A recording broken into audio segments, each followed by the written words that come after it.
last year I just cut them up after I peeled them, cut them up and put them in the jar. But you're supposed to cook them just a little bit.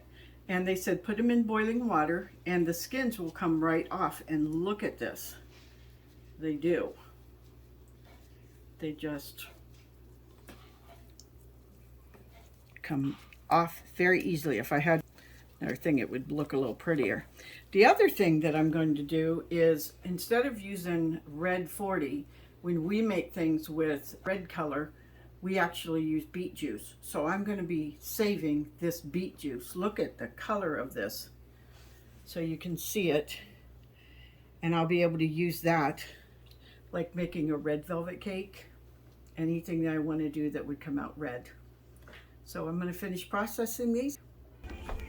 Oh, look how pretty those look. I'm waiting for some more jars to heat up, and I'll finish out the carrots and show you that process. I am going to use canning and pickling salt. Last year I used just sea salt, but it says that sometimes the sea salt or your table salt will leave a sediment in the bottom of your jars. So I want to see if this makes any difference. So I'm putting 1 teaspoon of salt per pint. And now I'm going to fill each jar with hot water. And I want to leave 1 inch headspace. You could have boiled your carrots before cooking them. That's called a hot pack. Mine's a raw pack, to where the carrots are raw and they will cook while they're in the pressure canner.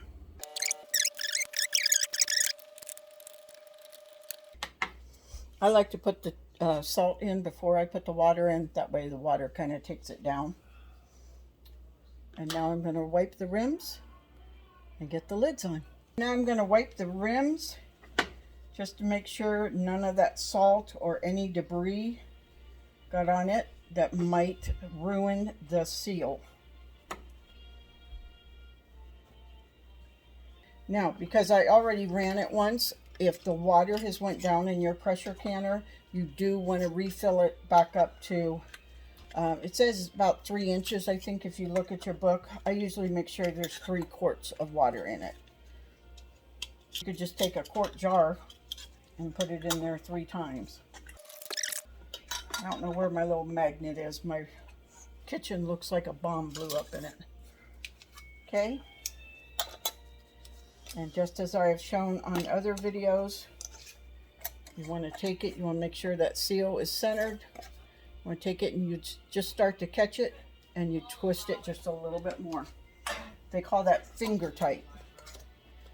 Now, I have arthritis, is why you see me do what I do. Most people just go like that. Ah, that hurt really bad. So I just do, because I know I'm still not getting it as tight.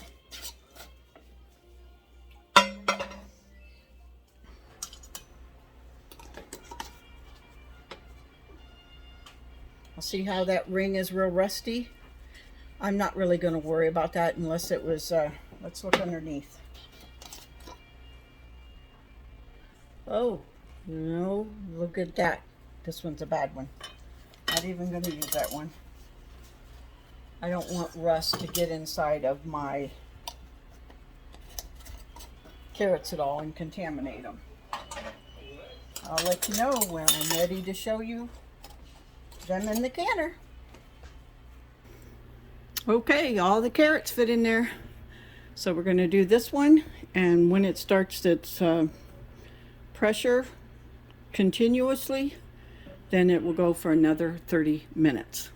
Let's can.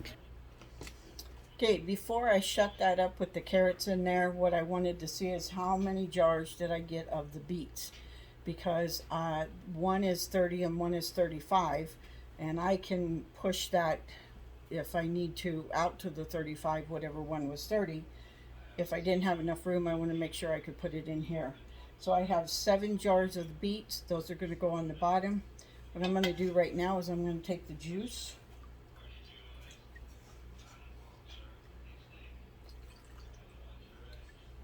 and put it in the jars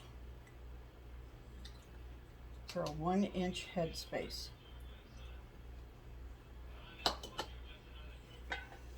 Whatever juice I have left over, I will be putting in ice cube trays. I'll put them in the freezer. Then I can use them in the anything that calls for the red food coloring. Last year I made candy, peppermint candy, and it's normally a clear. I used some of the beet juice to put in there for the red color. It was really cool. So this is just one of the dyes, but natural dye that you can use in replacing red food coloring. I'm getting very tired. It's been 10 or 11 hours on my feet doing different things in here. So I'm going to get these done, and then I'm going to get them in the canner, and then I'll show you all the end product.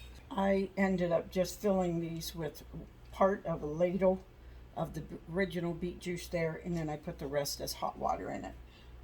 I need to put some salt. 1 teaspoon salt. Now I will wipe the rims. You can tell from my voice that I'm getting tired. But I appreciate y'all sticking around with me today. I want to make sure that all of you guys know how to can. I'm telling you, it's something wonderful to be able to go into your pantry instead of the grocery store to get the food that you need. And I've been really missing my beets. Our whole family loves beets. And they add such color to a plate. Now I'm growing beets this year. These are just to hold us off until all of our garden is ready to be harvested. So I know you guys have seen this many, many times, but if there's any new people watching and are learning the can, oops, I didn't debubble, did I? Always want to debubble. And sometimes when you debubble, your liquid will go down. And if it does, just fill it back up to that inch head space. You can see the air bubbles in that one. See them in there? And I'm glad I remembered that. So there's a really good one clear down here. Air pockets are not good for when you're pressure canning. Okay, this one went down some.